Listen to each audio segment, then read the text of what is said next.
Speak the Truth, the Legends of Inside Sports.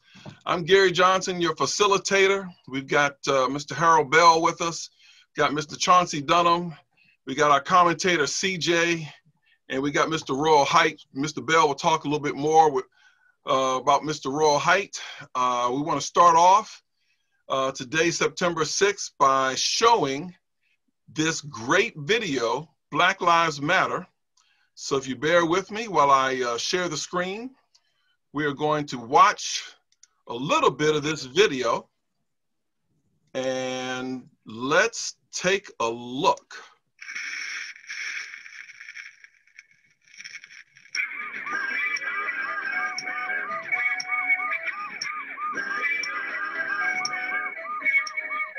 Until men and women are judged only for the content of their character and not the color of their skin, the world is going to have big problems.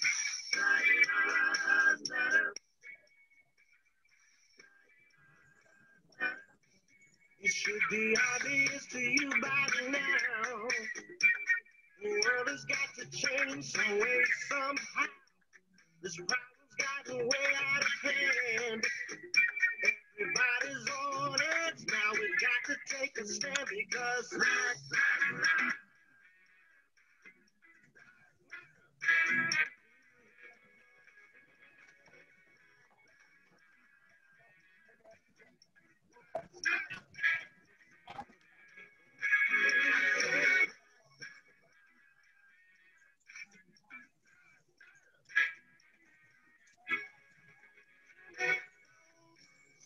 to protect and serve, burning up death and kicking us to the. We got the video to prove it. Guilty is a verdict, like they don't want to use it. Red,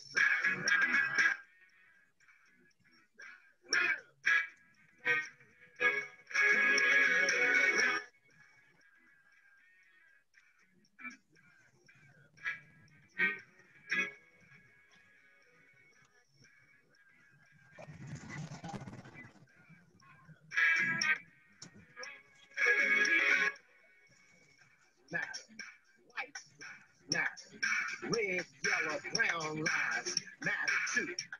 The world has got to stop it. Not enough of us have got it. The truth must be told from the bottom of my soul.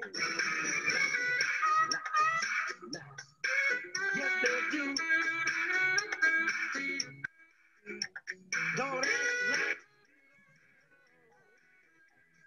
it's right in your face and it's about to explode because love is the answer to you. All right, we just got a snippet of it. You can see the entire video on our website, blackmeninamerica.com. We've got a couple new folks coming who've joined us, but I'm turning it over to you, Mr. Bell. Go right ahead. All right, thank you so much, Gary. And I wanted to introduce my longtime friend, everybody that's watching, that's on of course, Sunday Zoom, has seen the entire video because I sent the link to everybody that I invited on the show this evening. So we just saw a couple of minutes of it, but that is a fantastic video. Royal Height and I go back a long ways. We have been out these streets and in this struggle for close to 50 years. And Roy has been an entrepreneur when it comes to business. He's a legendary vocalist. He sang with the old Oreos. He has been out there, like I said, in the battles for years. And I would like to, without hesitation, welcome to Zoom on Sunday, my dear friend, Mr. Royal Height. How you doing, Royal? Hey, I'm doing absolutely fantastic, Harold. Thank you for, again, inviting me to join with your organizations and the people that are watching. And big congratulations to you, Harold. I heard you got a big old award there recently, more than one that deserves, and all the accolades that you have been, like the unspoken hero that you are. Congratulations to you, brother. Thank you, Royal. Thank you, Roy. Tell us about this. This is not your first venture into the Black lives matter as far as doing audio, video. Tell us about how this all got started and how has this campaign been going, Royal? Well, first of all, what I've done is not new. When I say it's not new, the song that we heard just a few minutes, the video, I have the copyright to that song. It's dated 2016.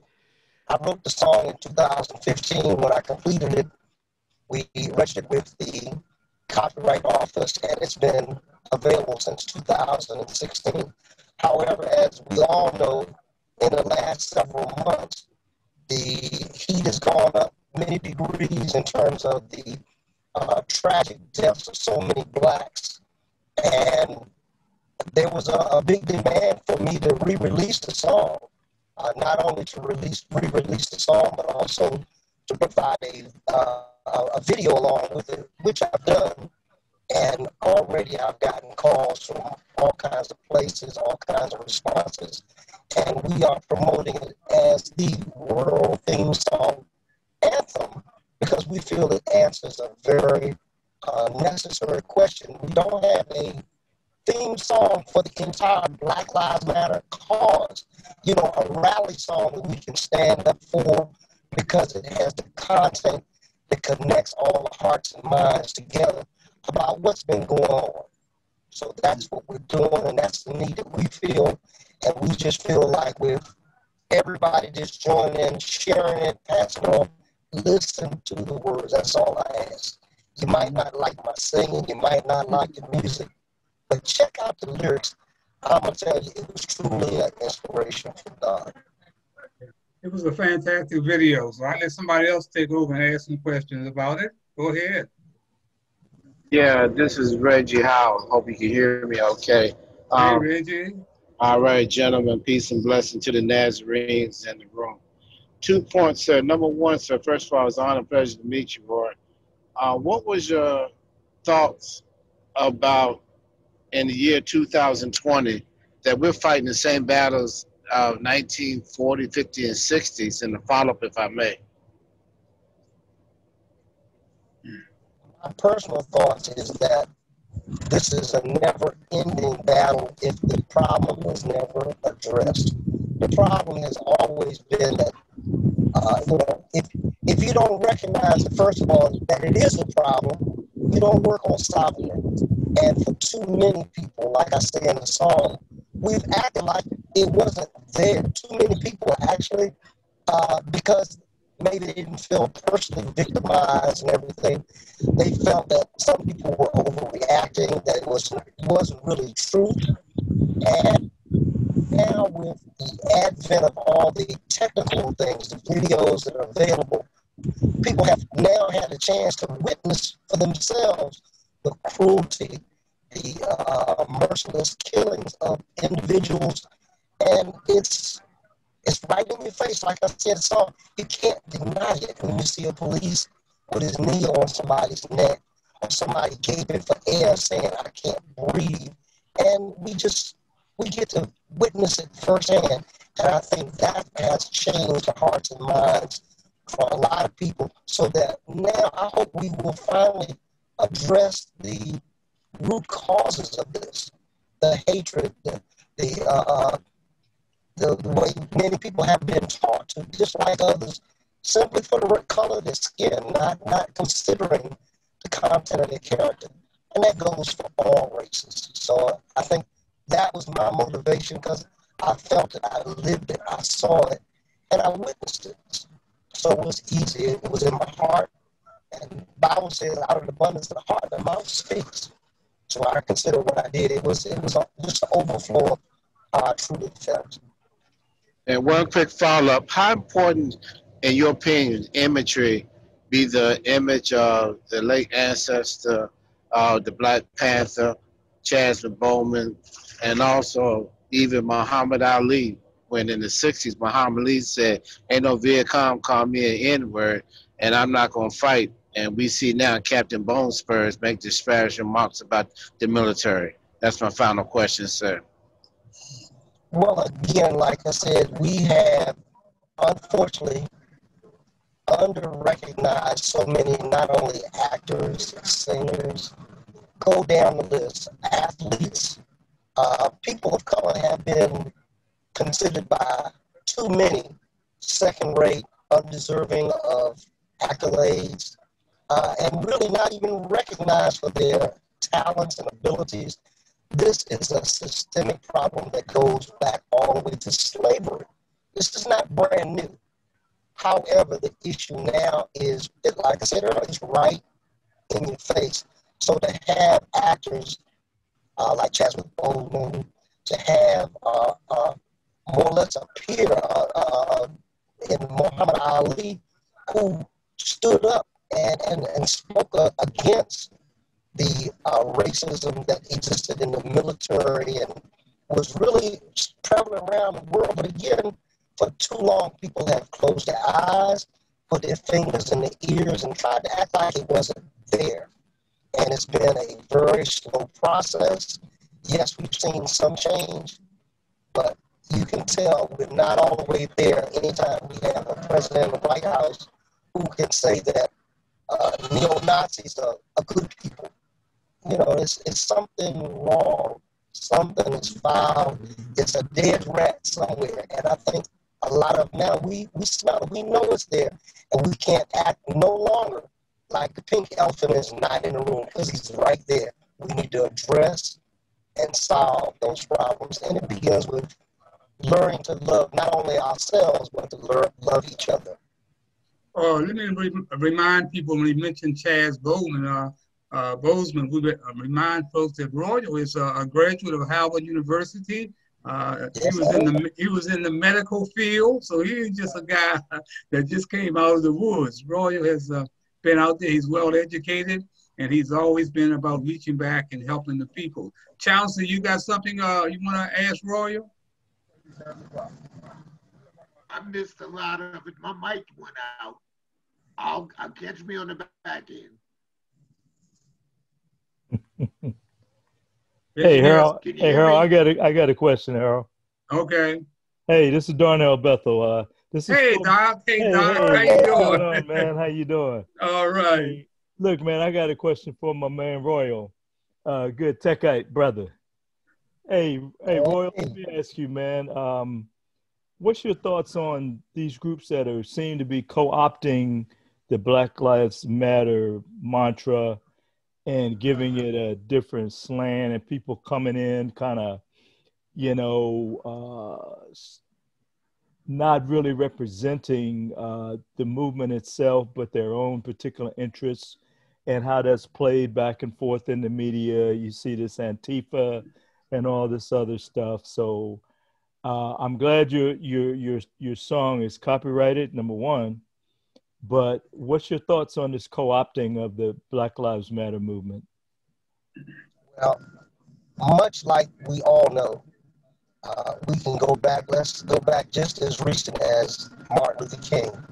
We know that there were powers to be in the FBI that sought to corrupt all the good efforts that he did. They compiled data, they had surveillance on him. There were a lot of negative things that the people in power wanted to do to subvert anything positive, to change the status quo.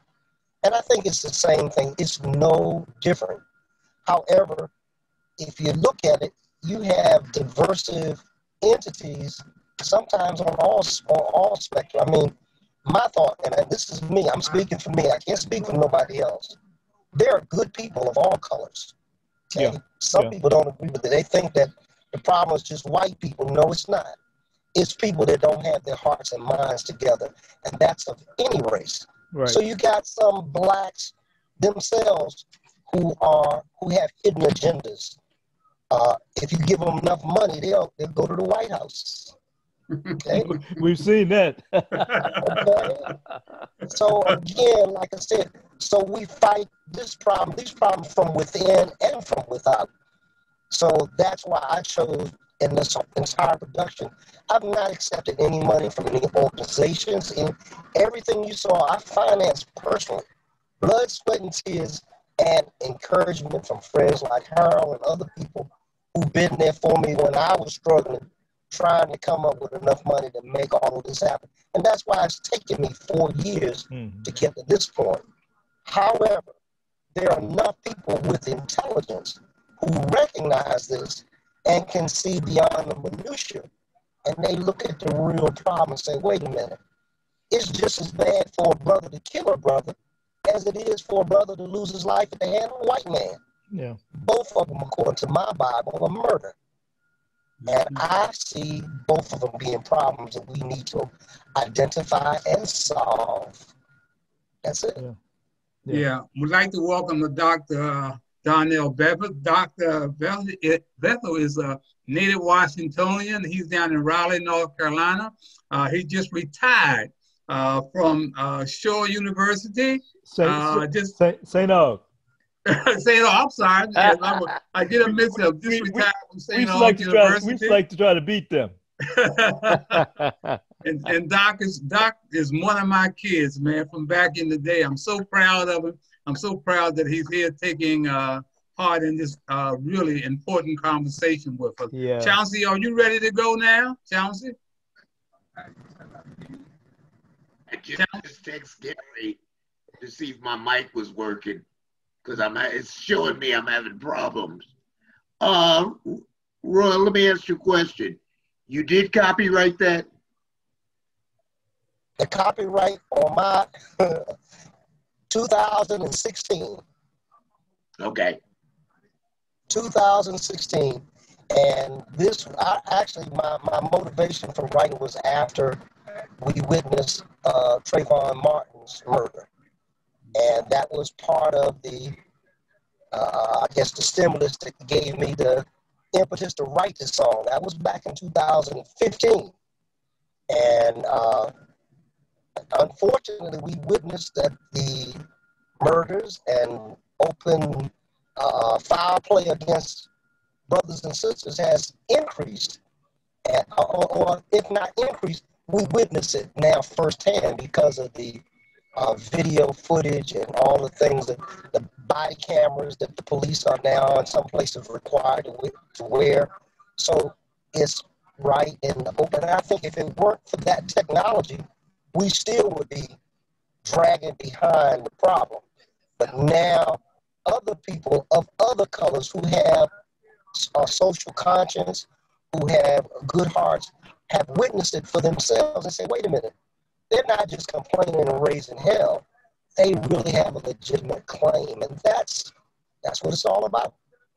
So again, that's what I see is the technology has blessed us to now lay all the, you can't deny it. When you have video footage, when you have audio of people saying what they mean and doing what they do, you can't deny it. Ask 45. He's having a hard time right now. Okay, Christopher, let's move on to Christopher. Christopher, I know you got something to say on this. Yeah, absolutely. From one independent music artist to another, I commend you on self-funding your project. And Thank you, sir. Yeah, absolutely. And I'm wondering, is there any future music plans? Is this song was just the inspiration just to spread the message, or do you have an album on the way? Is there any future songs, political songs? Let me back up just a bit. Harold mentioned the fact that I was a part of a very, very legendary group, the legendary Orioles, which came out of Baltimore, originally known as Sonny Till and the Orioles for the old heads. After his death in '81, it morphed into the legendary Orioles, and I was picked up in '99 as a leading background vocalist. But even prior to that, I sang with another famous group, a group name known as the Winstons, and they're famous for a song entitled "Color Him Father." There you go. And well, we remember that, don't we, Darnell? Hey, man, we old school, man. And I sang with them for about 2.5 years. But in 2008, I also had an inspiration. I wrote one of the major theme songs for President Obama, a song entitled Barack Steady, which has a video as well. I performed at one of the inaugural balls. I went on from there in 2013. I did a song for Washington, D.C. a city that we pay federal taxes and don't have any vote in Congress, a song entitled Taxation Without Representation that has been officially adopted as a theme song for many of the organizations right here in DC. I also penned a song, 100 Fathers, One Mind, for Franklin Malone and 100 Fathers Incorporated. So I've been kind of prolific. I have one I've completed. Haven't done the music track yet for veterans, that I honor veterans. I have one that I completed for women called, this one's for the ladies. And I have a great arsenal of music that some of it completed, just unreleased. So this is what I do, what I've been doing. It's in the blood. I can't help it. I have an uncle, Donald Height.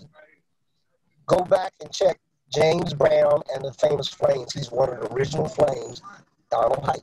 He appeared on Whoop TV. He went to the Howard Theater and all that stuff. It's in the blood. That's all I can say. It's from that school on the hill, right? That school on the hill. And like I said, as far as the social activism, I take a major part from my great aunt Dorothy Height, who we recognize truly as absolutely activist and just an outstanding woman in her own right, who spent her 98 years living, fighting for civil rights, advisor to presidents, and a whole lot of great things. Gary Johnson. Gary, where are you, Gary? I'm right here, and I've taken a couple of notes there. I met Mr. Height years ago at one of your ceremonies there, Mr. Bell, and I've gotten some of his stuff. So, Mr. Height, your stuff is, this video is on our site, and I see a need to put a couple of more of your videos up on our site here. So I took some notes, because I've got some right here in my office. I got some discs that you gave me, but we need to put them on the platform. So by midnight tonight, we'll have some more Royal Heights stuff on the platform tonight. So definitely. Excellent. All right. Richard, you want to say anything, or that we bringing you in on the second half with Muhammad Ali Jr.? We're gonna move on and keep on. I wanna ask. I want to say one thing, that Doc Rivers, man, really, he tore at my heart during the NBA playoffs, and when the NBA players decided to take a step and boycott the tournament. I thought it was fantastic, and they interviewed some of the players, and Coach Doc Rivers was one of those that they interviewed, and he said, "We keep loving America, but America does not love us back." And this is Doc Rivers. He said, "My father was a policeman." You understand? And he said, one of the problems that we got is the police unions. You understand? And that's what I don't understand, or what's really going on, and how people, and I've been saying this for decades, I ain't just been saying it for years, that the police unions are the big problem. And every time that we get one of our young men shot that was unarmed, this kid just got shot in DC, he had a pistol in his hand, but he was running away and threw the pistol away. And the guy still shot him. This brother was no threat to this officer. He shot him in his back, man. And still, we're talking about they want to take 30 days more before they suspend or fire this guy. Why is it that they get double time? When we shoot or kill somebody, we're arrested right away.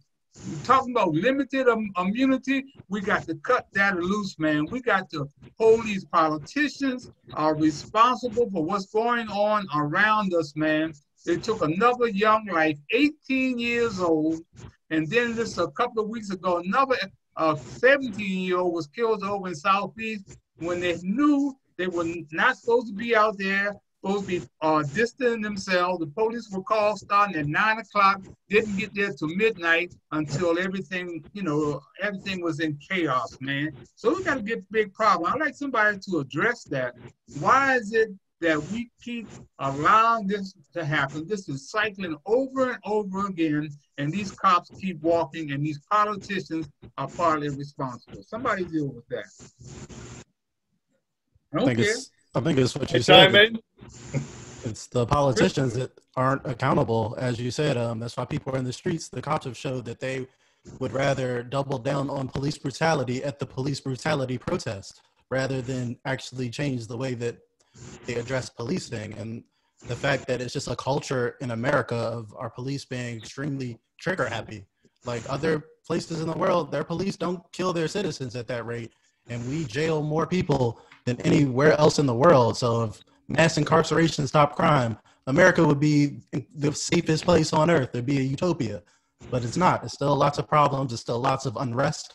So it's a lot. But at the end of the day, as you said, it's the accountability of, like you said, police unions protecting cops when they do wrong, and then trying to penalize cops when they blow the whistle, and just a corrupt culture. When money rules our politicians, they don't serve us anymore. They serve their donors. They serve the campaign contributions, the people that fund their campaigns. You got to remember too, Mr. Bell, that when 9/11 happened, they changed the mindset of the police force. They went from protecting to occupy, and that's number one. When President Bush signed that new law about Homeland Security, all of a sudden the mindset came in to be military. Look at all the military hardware the police have bought from the military. So their mindset no more is to sit back and protect people. It's to occupy, protect property. You saw the occupy the White House last week in his visit go to the property. He won't worry about people looking at the property. Can I speak up? Go ahead. Go ahead. Well, what I want to say is, being a police officer from New York City, and I was at 9/11, so I'm a first responder as well. My job as a police officer is to protect people, not property. My job is to make sure their job stays safe and away from harm's way. And we are a proactive police department in New York. I don't know what other police departments do, but I can speak on behalf of NYPD. We go out there to protect and serve the people of New York City and those who come to visit New York City. At no time do we go out there to harm anybody, but sometimes you got that split-second decision to make, where whether you're going to draw your firearm and shoot, or you're going to not draw your firearm and shoot. And the only time we're taught to use our firearms is in a lethal matter, whether they're going to take our lives with a firearm and go on from there. Everything else is a non-lethal force. So speaking on behalf of police, and as well as people in the streets of the city of New York and around, you know, we're not there to harm anybody. We're there to help people. But what's going on is a lot of police are getting the wrong end of the stick, and the ones that do wrong should go to jail, should be found guilty. Granted, but let's prove them wrong first. Let's make sure there was not any other altercation going on before and after. Let's stop watching the videotapes from the street and watch the videotapes coming in from the police department cameras and as well as everywhere else. But it seems like there's more to the story before we know what's going on. What happened over there with Floyd, I'm sorry for that. The guy made a mistake. He should have never done it, but he should go to jail for it. Richard, I'm hearing you, and the New York Police Department I'm very familiar with, because I used to work with Patrick Murphy, who is the godfather of police community relations out of New York City. And one of the things we have a problem with, Richard, is in New York City to stop and frisk. The things they were doing to black people just several years ago, they were only stopping black folks, man, and this was unconstitutional. So when you stop and say we can't watch the whole, when we can't pay any attention to the cameras, we wouldn't. If we didn't pay any attention to the cameras, we wouldn't be where we are now and talking about what we are seeing. So my thing is, who you gonna believe, me or your lying eyes? So the things that are happening with that camera has been going to the police department. We've been asking for it, but if we get it back, like just what happened in Rochester, 6 months. That when they killed this guy on the streets, they didn't get the camera until 6 months later. That police chief should have been fired. I don't care if he's black or white. They should have got rid of him. The mayor says she never saw that evidence. So we got to stop and think, man, that we got some good cops. My brothers were policemen. I come from law enforcement. So I know about the thin blue line, the code of silence. I know it's there. There's no doubt about it. And the good cops are scared to stand up and tell what's going on, because they're going to be ostracized by their own colleagues. Richard, we done had cops go on television with hoods over their head from PG County talking about the racism in the police department. Now, if they scared of their own colleagues, what chance do we have, Richard? As a police officer, I was not racist at all. As you know, I'm not that type of person to be racist. I cared for blacks, whites, Hispanics, Asian. It didn't matter what you were. I don't look at the color of your skin and base my judgment on that. I base it on what's coming out of your mouth and what's in your heart. I give everybody a fair opportunity to speak, so I understand where they're coming from. And most police officers do that. I'm not going to say all. There are a few that were before doing something other than police work that jeopardizes their minds, but at no time does any police officer. And let me tell you something. What's going on out there right now is if they would apply this much attention to going to school, getting that education, getting into politics, all those guys, whites, blacks, and Hispanics marching around the streets, destroying property and stuff, that's not helping. What's going to help is you go back to school, get that education, get into Congress, and pass those laws that are going to change policing. That's how it's done. Richard, since you are in the camera now, introduce us to the young man that you got with you, and tell us what you're doing, what you guys are doing. Introduce us to the young man. Basically, this is my brother, Muhammad Ali Jr. You know, his mother adopted me. He was hers already. But she's a great woman. You know, I love her to death. Everything she does for me is beautiful. Everything my brother does for me, looking out for me and stuff, is beautiful. We love each other like a big, happy family. We're out there right now starting a program called the Muhammad Ali Legacy Continues. What that means is we're going to stop bullying one way or another. So if somebody's out there bullying a young child or an adult at a job place, workplace, such a policing when a boss is coming down on another cop and making him do stuff that he doesn't want to do, we're going to change that and take that person and give him the confidence to stand up and do what he has to do to make it right. Mm-hmm. Muhammad, tell us your role in this project. Well, like I said, we have an anti-bullying program that derived and focused on the children of the world, because the children are our future. And these kids, they get bullied and they do harm to themselves and other people. So what we're trying to do is get these kids in the gym, teach them how to defend themselves through the means of boxing, martial arts, MMA, whatever, and get them confident again within themselves. So when the bully come up to them, they're like, okay, well, you know what? I'm not afraid of you. And whatever you do, I'm going to get you back, because I'm not going to stand for that. So it's good that we're doing this, because times are getting bad right now as far as policing, the communities and everything. And so this we're doing to continue my father's legacy and help people. Mm-hmm. Anybody else? Now, anybody want to ask Richard and Muhammad a question? Yeah, it's just Reggie again. How you doing? First of all, I commend you for the bullying. And I want to say, Richard, I have two brothers. One is retired police officer from the University of Buffalo, New York. Others a sergeant down in Nashville, Tennessee. So, again, I understand and I commend you for your fight and trying to make things better. So I just want to set that up right there, sir. So I commend you for what you do. But 2 points that kind of trouble me. When it comes to the boxing, it seems like the Park and Recreation are going away, putting funding in that. In your opinion, first Richard, then Muhammad Ali Jr., what would be your, should I say, suggestion to fund these areas so maybe the kid that can't play football, basketball, baseball, but maybe can't go in the gym and get their anger issues out? What would be your idea as far as funding? Well, as far as funding, what we would do is we would come in there and set up a gym in that area, because the Parks and Recreation is not going to do any of that. The insurance in places like New York City, Chicago, LA, Miami, Houston, Texas, the insurance is outrageous for boxing for kids.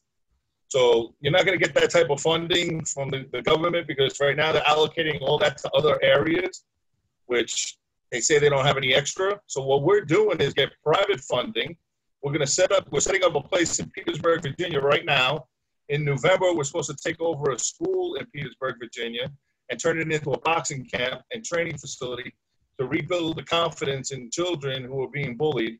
And we're going to utilize it as a training center for kids that want to continue their training in boxing and MMA and self-defense. So basically, what I'm trying to do is everything's going to be privately funded through corporations and, you know, good donors that want to donate because they believe in our program.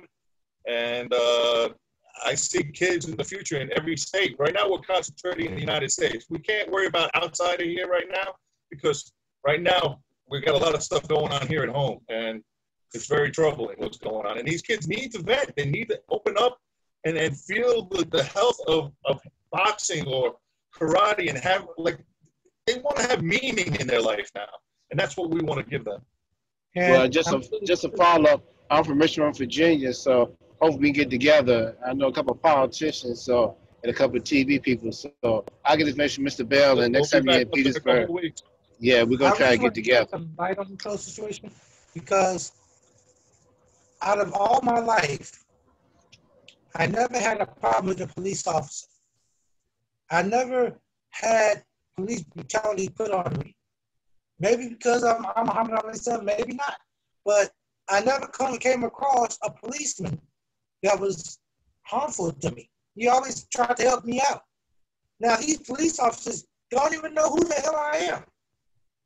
But they treated me with kindness, respect, and just good pleasant talking. I don't see why people are having problems with the police. Now, take this. Now, if you do defund the police and get rid of the police, what would happen if somebody come and break in your home and break your mother, your daughter, your niece? You can't believe that that's going to happen. That's some rhetoric. That's some rhetoric coming out of some right wing folks. You cannot believe that they're going to ever defund the police. No. And what's your opinion, if you don't mind, on the rhetoric that's coming out of DOJ, out of the 16 Pennsylvania Avenue, that many feel as though is exacerbating or adding fuel to a fire that already exists? And what is their responsibility in terms of bringing this thing down, running the temperature down a little bit? Basically, listen, nobody's going to defund anybody coming out. Don't listen to the politicians. Don't listen to all that rhetoric, because at the end of the day, everybody knows. Without a police officer on the street, people are a lot less to think about committing that crime while they're there. Once they're not there, you're not going to have it. So that's not going to happen. They're defunding whatever they're defunding, taking money away from, but you'll never lose the police department totally. Okay, so I agree with you, Rich. But the question is, the rhetoric that's coming out of our leaders and at DOJ and on Pennsylvania Avenue with regard to this whole aspect of Black Lives Matter, crime in the streets, police authority, these surreptitious forces that are coming in with no name tags, no nothing in cities, don't know who they are, they don't identify themselves, they're arresting people.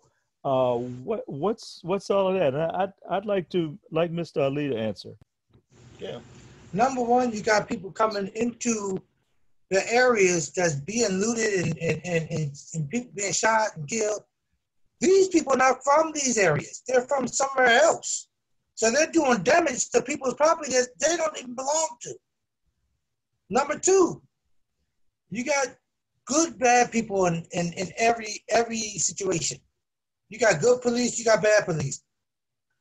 What they're doing, what you need to do is get rid of the bad people and keep the good people working, doing what they're supposed to do as a community. Now, you got the protesters. Now let's talk about the protesters. You got the peaceful protesters that's protesting during the march, like Martin Luther King and everybody did. And then you got the so-called Black Lives Matter and Antifa messing things up.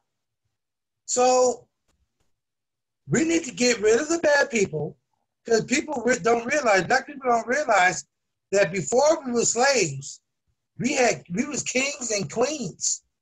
So these people that are protesting and saying Black Lives Matter, this and another, they're not really focusing on their history, because if they knew where they came from, they'll know where they're going.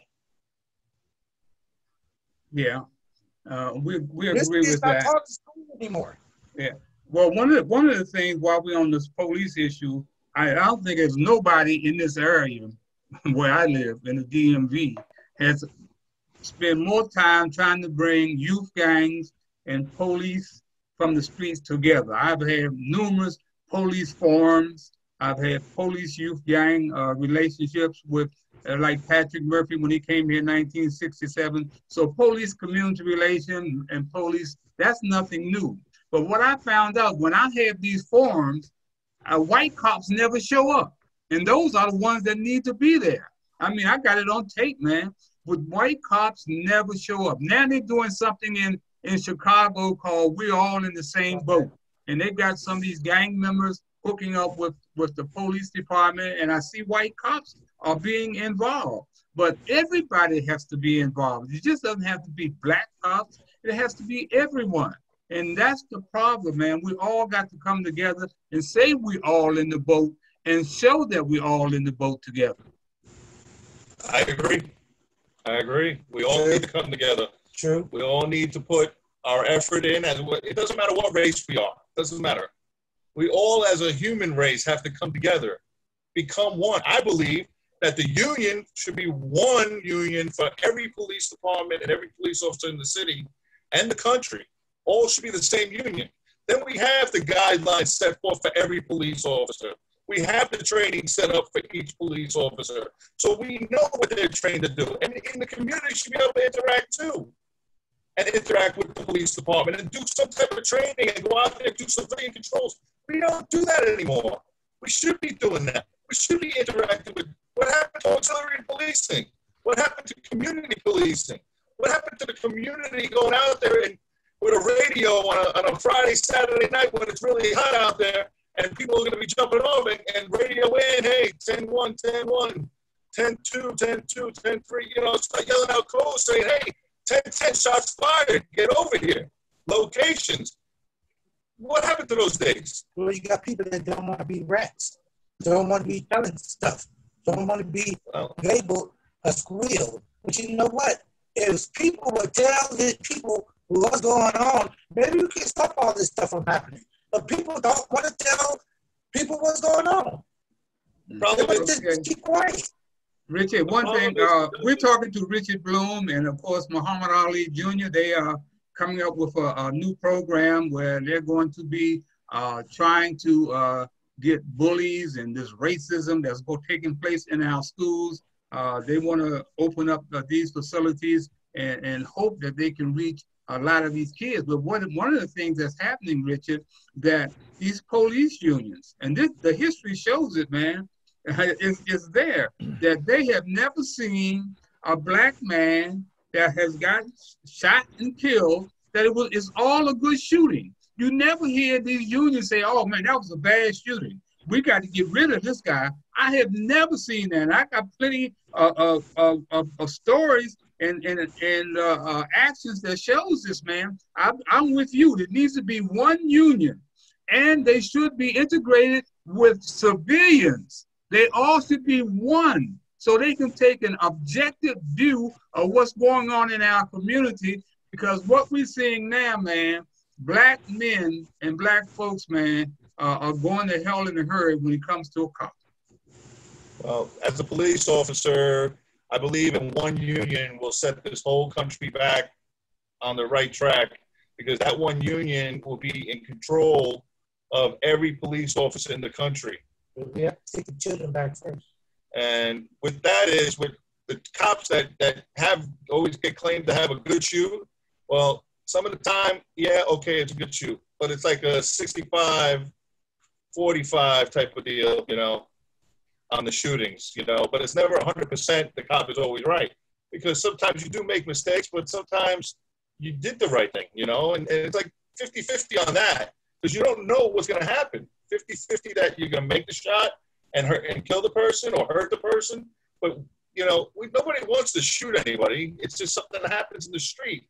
Like when I go to the range, I don't practice, you know what, I'm going to kill this guy on the paper. No, I want to make sure I do what's right out there. It's a justification that tells me whether I'm right or wrong to make that shot.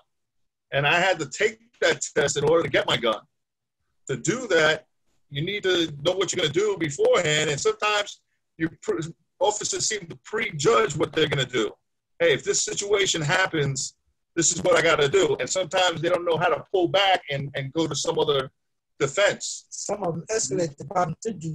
Well, let me say this, Richard, I want to thank, man, both you and Muhammad Ali Jr., man, for taking part out. And we want to stay, you know, keep up with you. You get ready to go down to Petersburg, and Reggie Howell, who is in Richmond, is going to meet you guys down there and hope that he can introduce you to some people who may be able to help make this project a success. And you're welcome to come back on Zoom Sunday anytime that you like and talk about and tell us the progress that you're making, or if you're having some problems, how we might be able to help you, okay?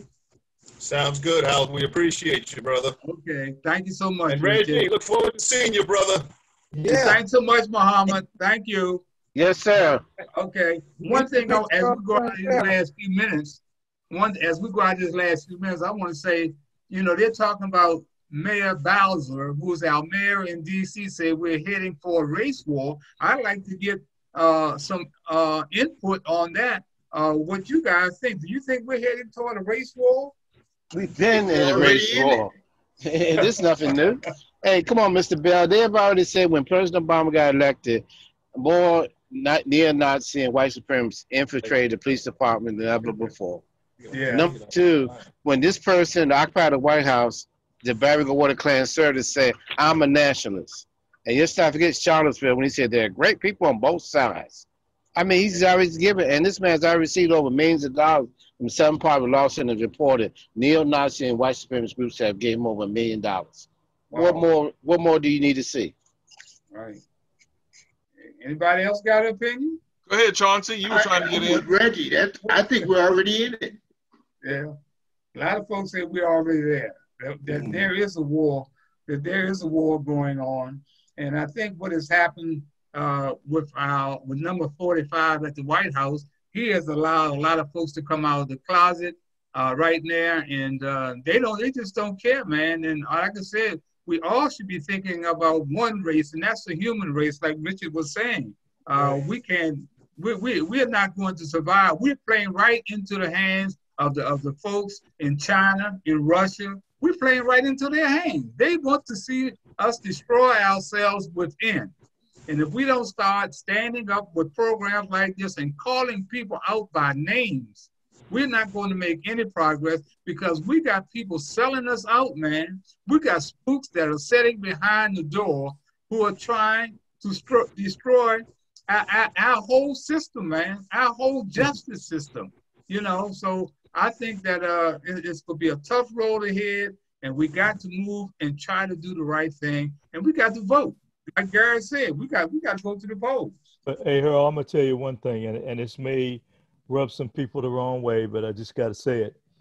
Until we stop killing each other, lots of people look at that and say, you know, if they don't care about themselves, then why should we? And I'm just saying, man, I got a first cousin lives in Chicago. Got to watch her back every time she goes somewhere in her own community. I'm from DC, you hear me? Look, New York, Chicago, Baltimore. Any place you can think of. Got people from Baltimore. Everywhere. And who's killing these, man, you can't pick up a weekend newscast. I hate down here in Raleigh, Durham, they shooting up people. You know, we have got to embrace our own selves and stop killing each other, okay? And that will open a respect door that's not open right now. Because them people will sit up there at them meeting. Look, I'm from D.C. You know what them 3 stars on the flag in D.C. are from, right? Those 3 commissioners, and they were all Southerners. They didn't care about us from day one.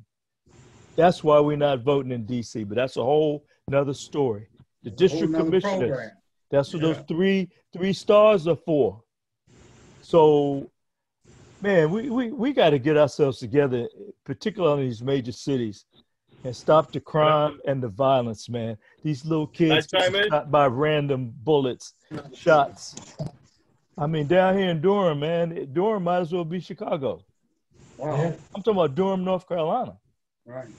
So I'm sorry to vent on that, man, but no, that's good. Man, I got sons, I got grandsons, I got a grandson that's right at that age group, that 23, 24.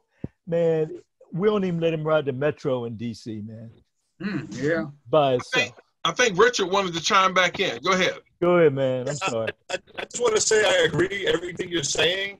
I think, what we need to do is educate the people, get them into politics, and change the laws and change the rules. So we got to stop killing each other. We got to stop listening to what's going on in politics, because we need a voice in politics that's going to back up everything we say. And we don't have one. I agree. It's no doubt. One thing, Richard, that's important, and one thing, Darnell, that's important to all of you guys.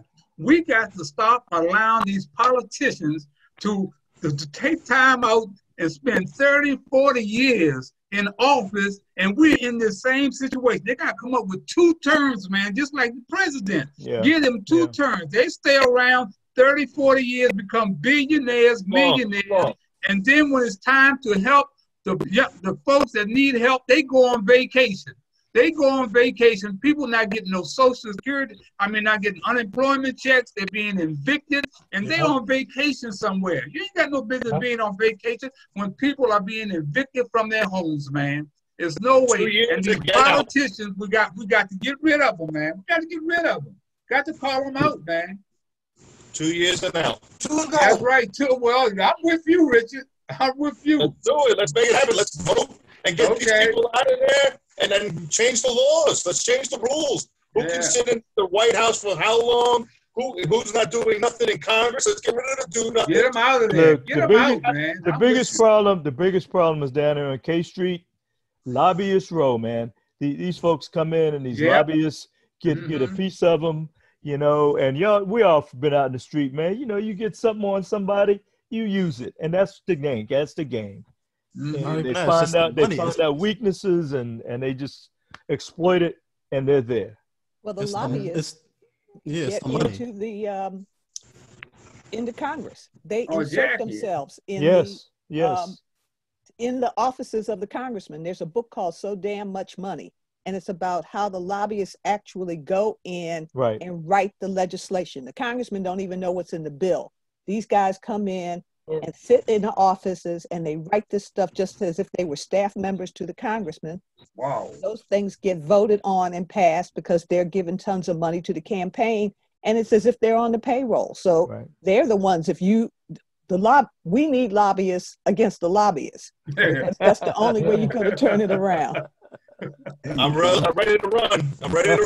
Let's do it together. Okay, Gary, we got about 3 minutes. To get out of here, Gary. Yeah, I just want to follow up on Ms. Jones, her point, because sometimes former congressmen, guess what they do?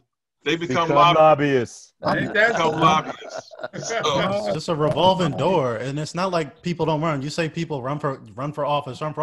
It's not that we're not trying to run for office. You got to actually support us when we try to run for office, when young people try to change the laws, because when we run for office, we have people spending absurd amounts of money to defeat our campaigns and to run negative ads and to defeat that campaign to keep the status quo in check. So to just say run for office or get into politics, it ain't like we're not trying. As you said, there's big money involved to keep people out of politics, to keep the status quo in check. So, yes. LeBron James got plenty of money, right?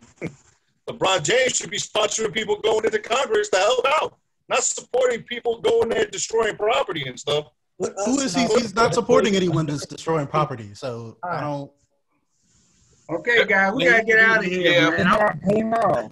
Yeah. What we got to do, we'll have to probably follow up with another show, maybe just on that, because every system has a need to replicate itself, and that's exactly what we're seeing. Right. So, any final comments, Mr. Bell, before we roll out? I just want to thank Richard and of course Muhammad Ali Jr. I want to thank Chauncey. I want to thank Donnell from Raleigh, North Carolina.